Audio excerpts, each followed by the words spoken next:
Camera recording is on, screen recording, preps iPad, MacBook, microphone, ठीक है। चलो things seem to be okay, let's start.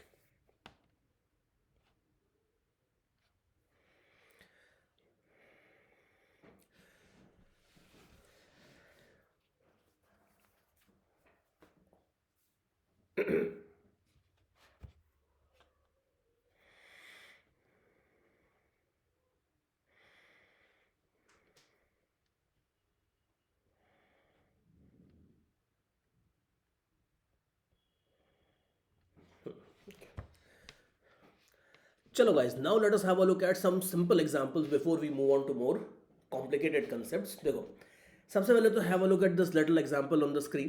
Question में कुछ iceberg वगैरह दे रखा है, एक बार आप पढ़ लो क्वेश्चन। और बेसिकली ये बोला इन्होंने कि कुछ आइसबर्ग है, फ्लोट कर रहा है और उसका आइस का डेंसिटी, वाटर का डेंसिटी वगैरह दिया है। सी, ये तो आपने सुना ही होगा कि आइसबर्ग ऊपर जितना दिखता है उससे बहुत ज़्यादा नीचे होता है। अब उसी चीज़ के ऊपर बेसिकली ये क्वेश्चन है। और ये क्वेश्चन उन्होंने पूछा है कि कितना वॉल्यूम ऊपर रहेगा, कितना नीचे रहेगा, उसका रेशियो निकालना है। अब आप देखो, हमें ये चीज़ तो ऑलरेडी पता है कि अगर कोई भी आइस वाइस फ्लोट करती है इस तरीके से, तो जितना वॉल्यूम सबमर्ज रहता है और जितना टोटल वॉल्यूम होता है, इसके रेशियो को हम बोलते हैं फ्रैक्शन ऑफ वॉल्यूम सबमर्ज्ड। और ये रेशियो ऑफ डेंसिटीज के इक्वल होता है। अब ध्यान रखना, रेशियो ऑफ डेंसिटी में किसका डेंसिटी ऊपर रहेगा? अगर ऑब्जेक्ट भारी होगा, मतलब ऑब्जेक्ट ज़्यादा डेंस होगा, तो उसका ज़्यादा फ्रैक्शन नीचे आएगा। तो इसका मतलब है कि डेंसिटी ऑफ सॉलिड ऊपर रहेगा, डेंसिटी ऑफ लिक्विड नीचे रहेगा, इस तरीके से। या चाहो तो ऐसे भी याद कर सकते हो कि कोई चीज़ तैरती है तो सॉलिड ऊपर होता है, डूबती है तो लिक्विड ऊपर होता है। तो यू कैन ईजिली सी कि अगर सॉलिड ऊपर ऊपर तैर रहा है तो सॉलिड ऊपर है और डेंसिटी जो लिक्विड की है वो नीचे। आप चाहो तो ऐसे भी याद कर सकते हो, एक ही चीज़ है। एंड तो यू कैन इजीली सी कि अब इस पर्टिकुलर क्वेश्चन में सॉलिड की डेंसिटी 900 है, लिक्विड की डेंसिटी 1000 है, तो ये हो जाएगा 0.9। ठीक है, तो इसका मतलब है कि delta V upon V not ये हो जाता है आपके पास 0.9। लेकिन लुक वेरी केयरफुली कि ये आपको नहीं पूछ रहे हैं, आपको इन्होंने ये नहीं पूछा है कि फ्रैक्शन ऑफ वॉल्यूम सबमर्ज कितना है, ये इन्होंने पूछा है कि कितना रेशियो है of volume of ice above and below water. Above water and below water, इनका रेशियो आपको पूछा है। तो यू कैन इजीली सी कि इसको आप आराम से निकाल सकते हो। एबव वाटर जो वॉल्यूम होगा वो जाएगा V not minus delta V. तो V not minus delta V, let me write it like this. तो आपको जो इन्होंने रेशियो पूछा है वो पूछा है V not minus delta V upon delta V. ये रेशियो बेसिकली आपको पूछ रहे हैं। And you can easily see, कुछ भी नहीं है इसमें, ये आपका आ जाएगा, बस थोड़ा सा कैलकुलेशन कर लो ऐसे। And delta V upon V आपको पता ही है कि ये जो फर्स्ट वाला चीज़ है ये हो जाएगा आपका, ये था आपका 9/10, तो ये हो जाएगा 10/9 माइनस 1 विच विल बी 1/9। ये बात है, ऐसे आप सॉल्व कर सकते हो। या सिंपल भी, भाई मैंने तो मैथमेटिकली सॉल्व कर लिया because we wanted to develop a method, लेकिन डायरेक्टली भी आप देख सकते हो। मोटा मोटा ये तो सबको याद ही रहता है कि कोई भी आइस का ऑब्जेक्ट अगर फ्लोट करता है, आइस क्यूब वगैरह फ्लोट करता है, तो उसका 1/10 पार्ट खाली ऊपर दिखता है। तो 1/10 अगर ऊपर है और 9/10 अगर नीचे है, तो रेशियो अगर आप लोगे तो सिंपली आपका वही रेशियो आ जाएगा जैसा हमने बात करी थी। ये चीज़ है। एक मिनट,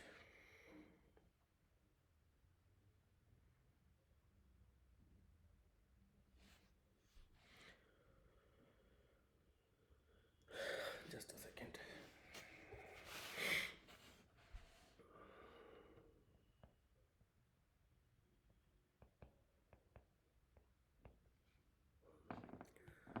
ओके, ठीक है, फाइन।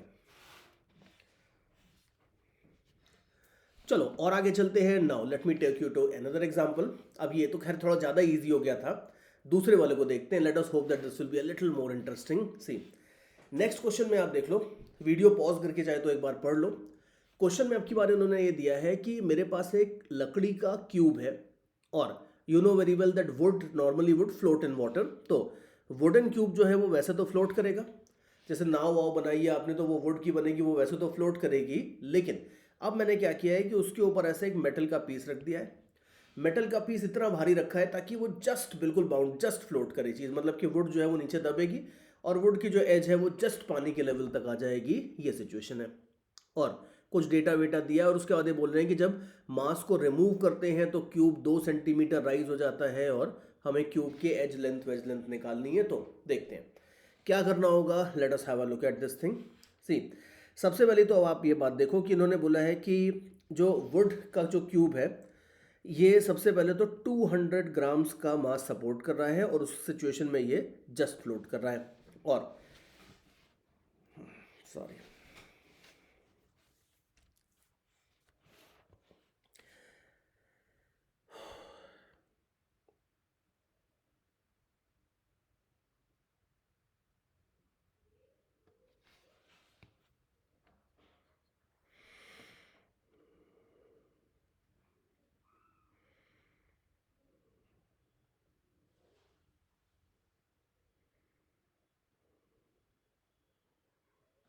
Okay, let's continue.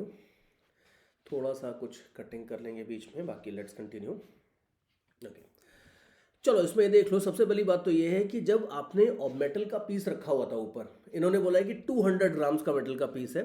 और उस केस में अगर आप देखो तो मान लेते हैं सपोज एक सेकेंड के लिए कि जरा इसका फ्री बॉडी डायग्राम बना के देखते हैं, तो यू विल सी कि 200 को ग्राम्स की बजाय केजी में कन्वर्ट कर देते हो तो 0.2 जी का फोर्स तो ऐसे लग रहा था।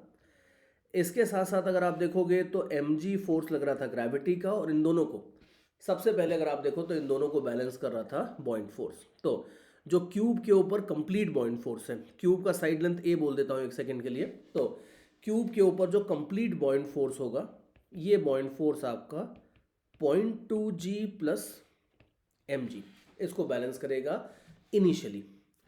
और आप देख लो कि हमें बताया that buoyant force is equal to weight of water displaced. तो वेट ऑफ वाटर डिस्प्लेस्ड मतलब मास ऑफ लिक्विड इंटू जी।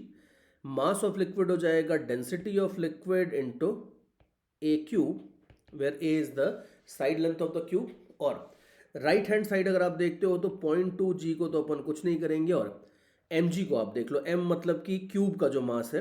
अब क्यूब का मास आप देख लो, ये हो जाएगा density of would multiplied by A cube. तो ये थोड़ा सा बस नीचे कॉपी पेस्ट मार दोगे तो देयरफॉर सबसे पहले वाली सिचुएशन में तो आपकी इक्वेशन बन जाएगी ऐसे, जब जो वुडन पीस था जब वो जस्ट फ्लोट कर रहा था with the mass on top of it, तब ये इक्वेशन बन जाएगी। एंड जी वी आप कैंसिल कर दो, there is no problem in that. और नीट एंड क्लीन तरीके से इक्वेशन लिख लेते हैं। अब इसमें आप देख लो कि डेंसिटी ऑफ वाटर तो हमें पता है बाय डिफॉल्ट, अगर क्वेश्चन में मानना है तो हमें पता है कि 1000 kg पर मीटर क्यूब होती है। तो ये अपने पास आ जाएगा rho liquid into a cube is equal to 0.2 into rho wood a cube. Let's call this equation as our first equation.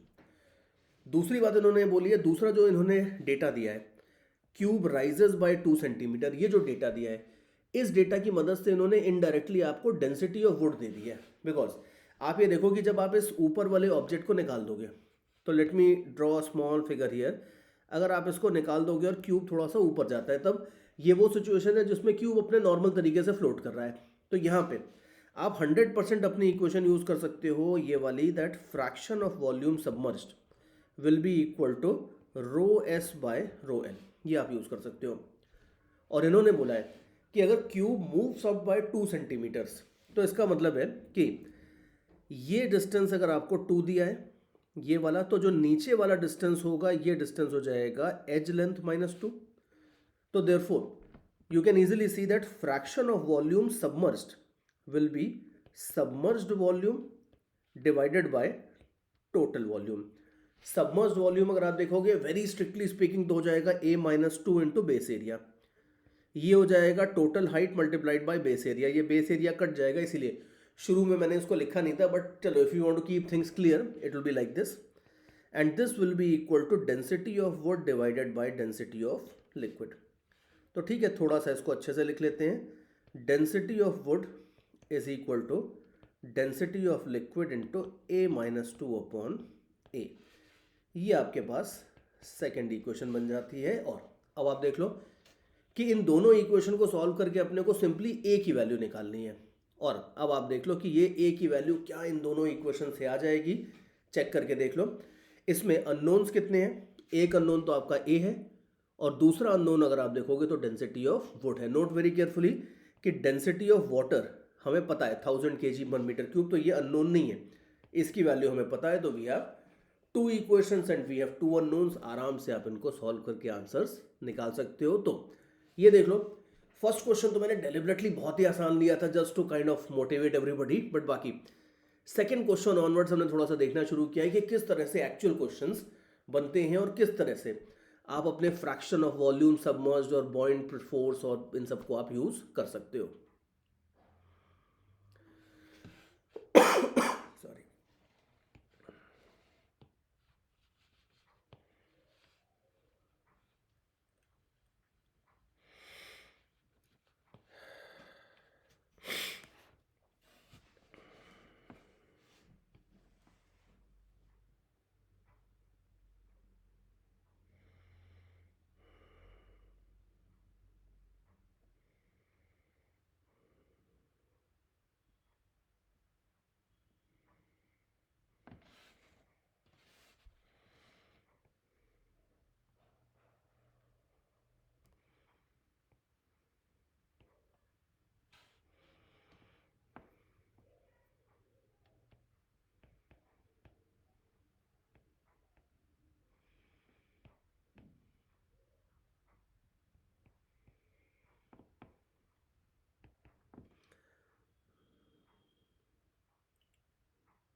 Okay, चलो, message for the editing team, sorry guys, इस सॉल्यूशन को हम दोबारा करने वाले हैं and there is a much better way of solving it. जो solution दिया था वो सही है, बट इससे काफ़ी बेटर और एक काफ़ी छोटा सा सॉल्यूशन है, so will just go with that.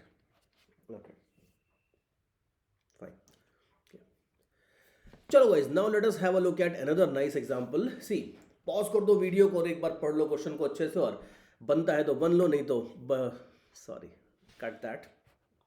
Okay, चलो guys, late us have a look at another nice question. और क्वेश्चन को आप एक बार वीडियो पॉज करके अच्छे से पढ़ लो और देख लो, बन जाता है खुद से तो बड़ी अच्छी बात है, अदरवाइज सॉल्व एग्जांपल्स है, शुरू में थोड़े थोड़े सपोर्ट के लिए मैं सॉल्व एग्जांपल्स तो लेता ही हूँ। You can have a look at my solution, लेकिन ये कंसेप्ट बनाने का टाइम है तो जल्दी जल्दी नहीं, आराम से धीरे धीरे अटेम्प्ट करना क्वेश्चन को। और चलो देखते हैं क्या क्वेश्चन है, वो देखते हैं। सी, क्वेश्चन ये है कि मेरे पास एक वुडन ब्लॉक है। अब वुडन ब्लॉक को अगर वैसे ही पानी में डाल दोगे तो तैरेगा। ये आपको पता है कि लकड़ी की डेंसिटी पानी से कम होती है, वैसे तैरती है, थोड़ा सा ऊपर भी रहती है। तो उसको दबाने के लिए मैं क्या करता हूँ कि उसके ऊपर एक मेटल का ब्लॉक रख देता हूँ, और मेटल का ब्लॉक एग्जैक्टली इतने वेट का है कि ये लकड़ी को जस्ट दबा के पूरा पानी के अंदर कर देता है। ये सिचुएशन है। फिर उसके बाद मैं मेटल ब्लॉक हटा लेता हूँ। ऑब्वियसली हटाऊंगा तो mg नहीं लगेगा उसका, तो जो वुडन ब्लॉक है वो थोड़ा सा ऊपर आ जाएगा। क्वेश्चन में आप देख लो ध्यान से, क्वेश्चन में उन्होंने दिया है कि जब मैं इस मेटल के पीस को हटा लेता हूं तब ये जो वुडन ब्लॉक है ये 2 सेंटीमीटर ऊपर आ जाता है। तो ये मैंने रफ थोड़ी सी फिगर साइड में बनाई है कि जो वुडन ब्लॉक है ये इन्होंने दिया है कि ये 2 सेंटीमीटर ऊपर आ जाता है। और बाकी पानी की डेंसिटी वगैरह तो हमें मालूम ही है, 1000 kg/m³ होती है। वुड की डेंसिटी इन्होंने दी नहीं है, so we will not bother about that. Question में इन्होंने पूछा है फाइनली कि वुड का ब्लॉक का साइड लेंथ कितना होगा, ये पूछ रहे हैं।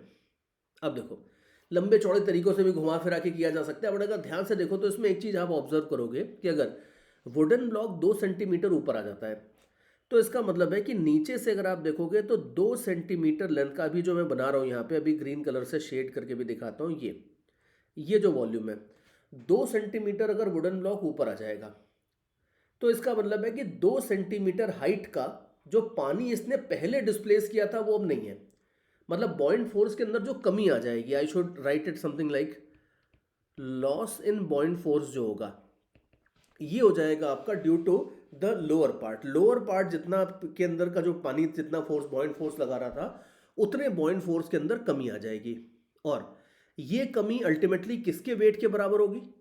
ये कमी इस ब्लैक वाले मेटल पीस के वेट के बराबर होगी। सी मान लो जो मेटल पीस है वो मेटल पीस आपके ऊपर 2 न्यूटन का फोर्स लगा रहा था, तो 2 न्यूटन का अगर वो एक्स्ट्रा फोर्स लगा रहा था तो उसको बैलेंस करने के लिए बॉइंट फोर्स भी एक्स्ट्रा लग रहा था 2 का। अब अगर वो आपने हटा दिया तो बॉइंट फोर्स को भी अपना फोर्स कितना 2 न्यूटन ही एडजस्ट करना पड़ेगा, तभी जाके इक्विलिब्रियम वापस आएगा। तो बड़ी सिंपल सी बात है कि अगर मान लो सपोज आप और मान लो suppose you are playing tug of war with some friends और उधर एक मोटा सा खतरनाक सा बंदा था मान लो स्ट्रांग से, और वो मान लो सपोज 500 न्यूटन का फोर्स लगा रहा था, तो उसको हटा दोगे तो आप भी अपने अंदर से 2-3 बंदे हटा सकते हो जो मिला के 500 न्यूटन लगा रहे थे। The balance will be restored then. तो यू कैन इजीली सी कि बस यहाँ पे बड़ी सिंपल सी बात है कि जितना फोर्स आपने यहां से कम किया है उतना ही बॉइंट फोर्स भी कम हो जाएगा, then the balance will be simply restored, और कुछ नहीं है। अब आप देख लो कि अगर क्यूब 2 सेंटीमीटर ऊपर जा रहा है तो मैं नीचे एक वॉल्यूम शेड कर रहा हूं अभी रेड कलर से, ये इस वॉल्यूम को आप देखो, ये वॉल्यूम हो जाएगा 2 centimetre multiplied by A square. Base area is a square, cube की साइड लेंथ मैंने ए मान लिया, base area is a square into height. इतना वॉल्यूम ऑफ वाटर पहले ज्यादा डिस्प्लेस हो रहा था, अभी ये डिस्प्लेस नहीं होगा। तो देयरफॉर जो आप बोलोगे loss in buoyant force, loss in buoyant force will be equal to density of water multiplied by 2a square into g. See buoyant force होता है वेट ऑफ लिक्विड डिस्प्लेस्ड, तो density of liquid into mass of liquid हो जाता है weight, sorry density into volume हो जाता है मास, into जी हो जाता है वेट। तो इतना बॉइंट फोर्स के अंदर कमी आ जाएगी, और ये जो कमी है ये किसके बराबर होनी चाहिए, ये अपने 200 ग्राम के वेट के बराबर होनी चाहिए। तो देयरफॉर 200 ग्राम को केजी में कन्वर्ट कर लो तो 0.2 जी, और ये हो जाएगा आपका rho W into 2a square into G. और ये भी ध्यान रखना है हम यूनिट्स में थोड़ा सा इधर उधर कर रहे हैं। यूनिट्स में अगर आप देखो तो ध्यान रखना है कि ये जो 2 है यहाँ पे ये 2 सेंटीमीटर में है, तो लास्ट में हमें इसको कन्वर्ट करना पड़ेगा, तो वो कर लेंगे, वो कोई बड़ी बात नहीं है। बट मेन चीज़ ये है कि अपना इक्वेशन तो अभी बन गया है। अब इसमें आप देख लो जी को कैंसिल कर दो और बाकी जो जो चीज़ें वैल्यूज़ वगैरह रखनी है वो पुट कर देते हैं, तो आ जाएगा 0.2 इज इक्वल टू 1000। नाउ ये 2 सेंटीमीटर था, तो 2 सेंटीमीटर मतलब 2/100 metres into A square. And you can easily see कि अब अगर आप इसको सॉल्व करोगे तो सॉल्व करके देख लो, ए की वैल्यू आपको आ जाएगी 1/10 मीटर्स। ये एक आध स्टेप्स लेके आप अपने हिसाब से सॉल्व कर लेना, यानी कि 10 सेंटीमीटर्स क्यूब की साइड लेंथ इसके बाद आ जाएगी आपकी इस तरीके से।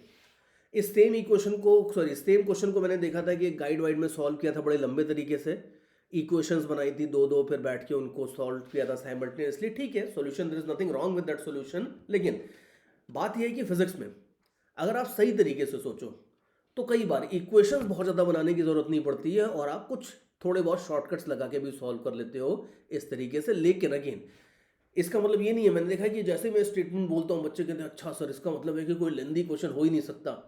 जो एक्चुअल लेंदी क्वेश्चन होते हैं उसमें भी हर जगह शॉर्टकट ढूंढना शुरू कर देते हैं। नहीं, this is very suicidal. Physics में हर जगह शॉर्टकट ढूंढने की जरूरत नहीं है। कभी अगर मान लो सपोज आपको कोई चीज़ क्लिक कर जाती है जल्दी किसी शॉर्ट मेथड से, तो आप वैसे सॉल्व कर लो।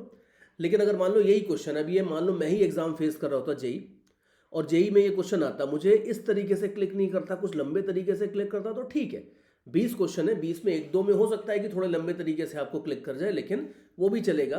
सो डोंट गेट कंफ्यूज कि हर प्रॉब्लम में आपको शॉर्टकट नहीं ढूंढना है, लेकिन फिर भी जितने शॉर्टकट्स मैं आपको बताता हूँ वो सारे अच्छे से मास्टर करने, और कहीं कुछ किसी क्वेश्चन में दिख जाता है कोई शॉर्ट तरीका तो ठीक है, अदरवाइज कंसेप्चुअली अगर आप थोड़े लंबे तरीके से भी सॉल्व कर लेते हो तो इतनी बड़ी प्रॉब्लम नहीं है। Now let us move head, और आगे देखो एक और छोटा सा एग्जांपल है, इसको भी जरा वीडियो पॉज करके पढ़ लो, अटेम्प्ट कर लो। आंसर मैं कई बार नीचे दे ही देता हूं, so that those of you who are solving questions on your own should be able to verify your answers. तो अभी देखते हैं क्या सॉल्यूशन है इसका, let us have a look at it. ठीक है, पहले क्वेश्चन पढ़ लेते हैं। They are saying that there is a piece of metal, और उसके अंदर अब की बार कैविटी है। ठीक है भाई, तो चलो पहले तो मैं कंटेनर बना देता हूं, और इस कंटेनर के अंदर एक मेटल पीस है और इसके अंदर एक कैविटी है। ठीक है, ये सिचुएशन है। और देखो बाकी मैंने क्वेश्चन में इसको फ्लोट करता हुआ नहीं दिखा है, इसको मैंने सिंक ही करवा दिया, बिकॉज आगे अगर आप क्वेश्चन पढ़ो तो you will see that this cavity वाला जो मेटल है this weighs 3 kg in air. Now air हल्का सा बॉइंट फोर्स लगाती है, लेकिन ऐसे क्वेश्चंस में उसको नेग्लेक्ट कर दिया जाता है। तो एयर के अंदर जो वेट होता है वो उसका असली वेट होता है। तो असली वेट आपको दे रखा है 3 kg। तो वेट मतलब कि इनफैक्ट मास जो है वो आपको दे रखा है 3 kg असली में। और दूसरा इन्होंने बोला है कि जब इसे पानी में डुबो दोगे तो इसका वेट अपने को 2 kg निकलता है। तो इसका मतलब है कि 1 kg कम हो गया तो वो बॉइंट फोर्स ने लगाया होगा। तो दैट मीन्स कि बॉइंट फोर्स हो जाता है 1 g। ये आप एक छोटी सी बात तो इन्फर कर ही सकते हो इससे।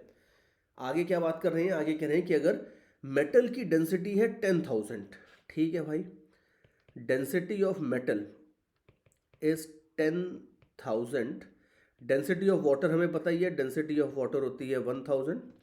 अगर डेंसिटी ऑफ मेटल 10,000 हो तो ये बोल रहे हैं कि भाई फिर हमें जो कैविटी है उसका वॉल्यूम अभी निकालना है। तो क्या करेंगे, कैसे करेंगे, देखते हैं। सी, ये हमें इन्होंने इंपॉर्टेंट इन्फॉर्मेशन दे रखी है कि इस पूरी सिचुएशन में जो बॉइंट फोर्स है वो बॉइंट फोर्स की वैल्यू हमने फटाफट इन्फर कर ही ली है।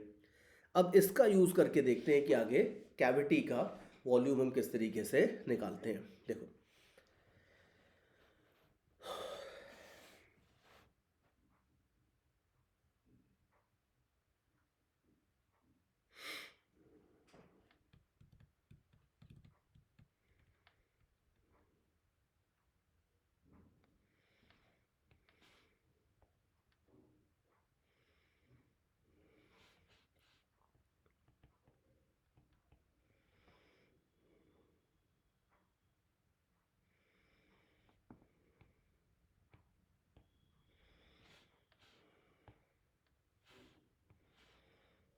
ओके, ठीक है, लेट्स मूव हेड।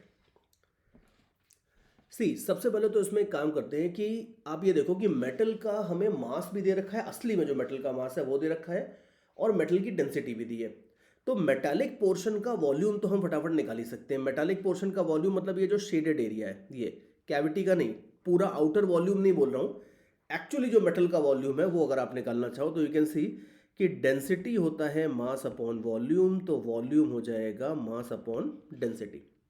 ठीक है, अभी आप देखो तो वॉल्यूम हो जाएगा जो असली में जो मेटल का वॉल्यूम है, इसको एक सेकेंड के लिए V1 बोल देता हूं मैं, ये हो जाएगा आपका 3 kg डिवाइडेड बाय 10,000। ठीक है, let's call this one thing, हमने वॉल्यूम तो निकाल लिया मेटलिक एक्चुअल जितना मेटल है उसका। दूसरी चीज आप देखो कि जो कैविटी है वो मेटल के अंदर है। तो अगर ये वाला जो ग्रीन शेड कर रहा हूं अभी, इसका वॉल्यूम आपका V1 है, और जो कैविटी है इसका वॉल्यूम अगर V2 है, तो यू कैन सी कि जो आउटर जो टोटल वॉल्यूम होगा जितना पानी डिस्प्लेस कर रहे हो वो हो जाएगा V1 प्लस V2। तो अब दूसरी चीज मैं बोल रहा हूं कि कैविटी के वॉल्यूम को अगर आप V2 बोल दो तो वॉल्यूम ऑफ वाटर डिस्प्लेस्ड अगर आपको चाहिए तो ये हो जाएगा V1 प्लस V2। और हमें volume of water displaced indirectly दिया है इन्होंने, बिकॉज आप देख लो कि अगर आपको बॉइंट फोर्स दिया है तो बॉइंट फोर्स से आप निकाल सकते हो कि कितना पानी डिस्प्लेस करो, जितना पानी डिस्प्लेस करोगे उतना ज़्यादा बॉइंट फोर्स होगा।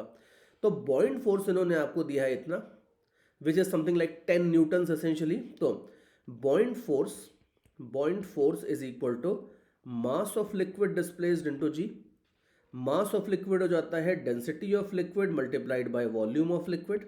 और यू कैन इजीली सी कि अब अपना काम 100% हो जाएगा। तो जरा ऊपर स्पेस क्रिएट करते हैं और थोड़ा सा इस कैलकुलेशन को करके देख लेते हैं। तो you can see buoyant force आपको पता है कि 1 g था, और this is equal to density of liquid into volume of liquid into G. तो जी तो खैर कैंसिल ही कर दो, और बाकी आप देख लो कि V2 अगर आपको चाहिए तो ये हो जाएगा 1/ρl and ρl is 1000। So call this equation में B 3 if you like, no need to mark so many equations as such, but ठीक है।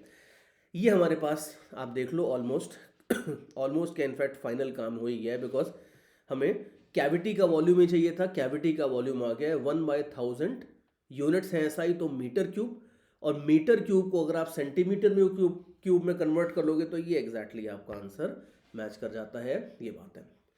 तो यू कैन इजीली सी कि fluid mechanics is a chapter which comes as a big relief after studying a big chapter like rotation. Rotation में अगर आप देखो तो कई सारे कॉम्प्लिकेटेड कंसेप्ट थे, पूरी मैकेनिक्स उसके पीछे खड़ी रहती थी बड़ी, मतलब आई विल स्टिल से कि रोटेशन बहुत इंटरेस्टिंग चैप्टर है, बिकॉज अगर आप एक बार मास्टर कर लोगे तो रोटेशन जितना इंटरेस्टिंग कोई चैप्टर नहीं है।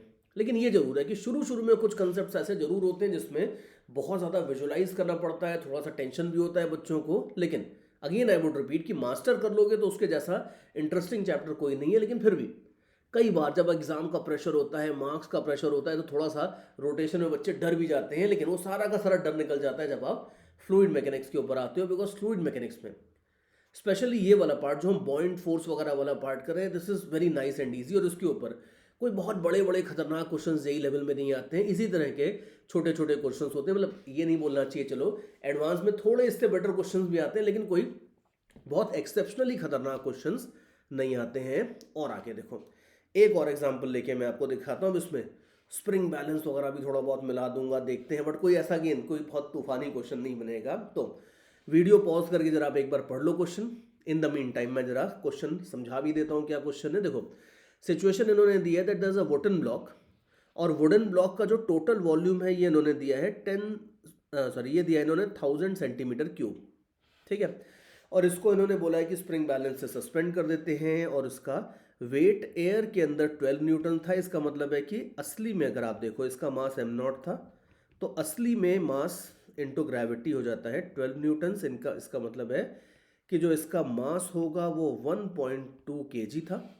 अब काफ़ी सारी इन्फॉर्मेशन हमें ऑलरेडी मिल गई है। असली में इसका मास मिल गया हमें, इसका वॉल्यूम इन्होंने फर्स्ट लाइन में दे ही रखा है। वॉल्यूम अगर आप देखोगे टोटल तो है 1000 सेंटीमीटर क्यूब। इसको मीटर क्यूब में कन्वर्ट कर लो तो ये हो जाएगा 1/1000 मीटर क्यूब। तो density equal to mass upon volume वगैरह लगाते हो अगर, तो density equal to mass upon volume अगर कर देते हो तो डेंसिटी आ जाती है 1200 kg/मीटर क्यूब।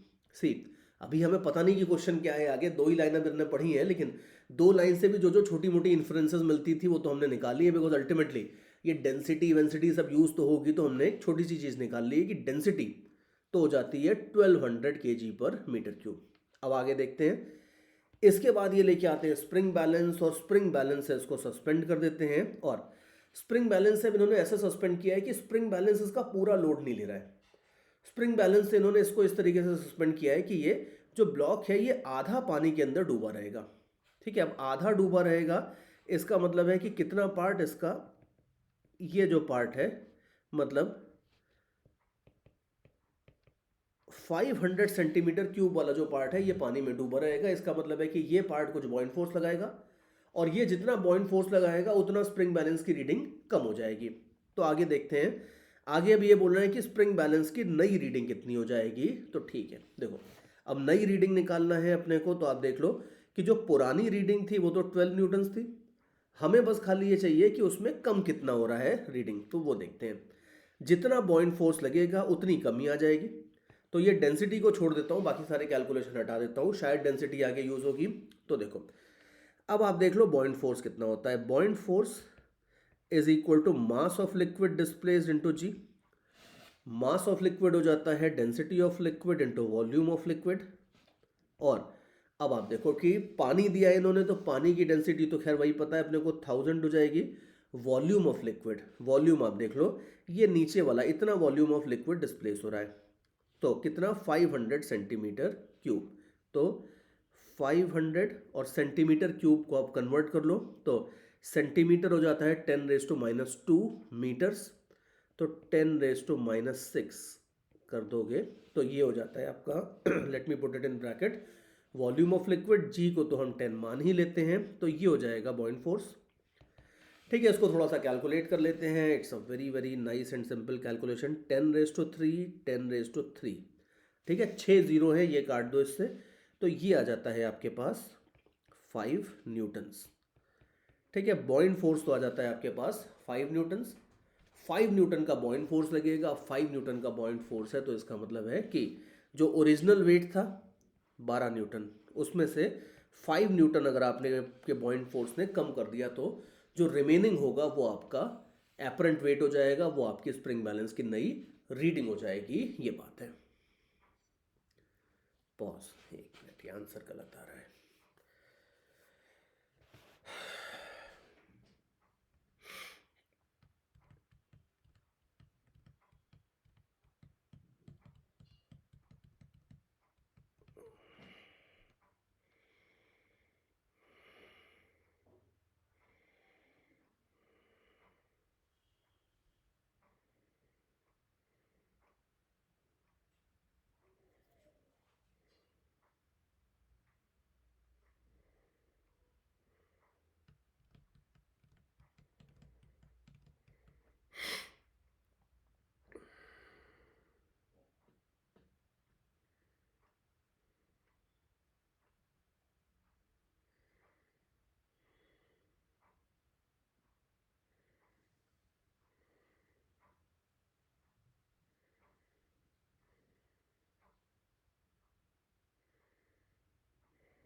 ठीक है, सही लग रहा है calculation.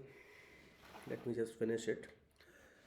Okay, so I think this is right. जो सॉल्यूशन मैंने बोला था वो ठीक ही लग रहा है। ये आंसर जो दिया है ये गलत दिया है, ये जो आंसर दिया है। तो इसको अपने को रिप्लेस करके 7 न्यूटन्स करना पड़ेगा, 7 न्यूटन्स इसको करना पड़ेगा। तो let me just speak a few more lines and finish it off. तो चलो, in the end you can easily see कि 12 न्यूटन्स तो ओरिजिनल रीडिंग थी, 5 न्यूटन इसमें से कम हो गई, तो जो फाइनल रीडिंग आएगी वो फाइनल रीडिंग आ जाएगी आपकी 12 न्यूटन माइनस 5 न्यूटन्स, तो ये हो जाएगा आपका 7 न्यूटन। 7 न्यूटन की स्प्रिंग बैलेंस की फाइनल रीडिंग हो जाएगी, ये बात है। तो यू कैन इजीली सी कि अभी जो थ्योरी हमने बॉइंट फोर्स की देखी थी उसके ऊपर कुछ सिंपल सिंपल नॉर्मल से एग्जांपल्स लेके तो हमने देख लिए हैं। अब ये एग्जांपल्स आप देख चुके हो, अच्छे से प्रैक्टिस कर चुके हैं। नाउ इसके बाद अब मैं थोड़ी सी इस थ्योरी को और आगे लेके चलता हूं। तो अब I will not say that anything very complicated will start, but फिर थोड़ा सा हल्का सा मीडियम लेवल की चीजों के ऊपर अभी आगे चल के देखते हैं।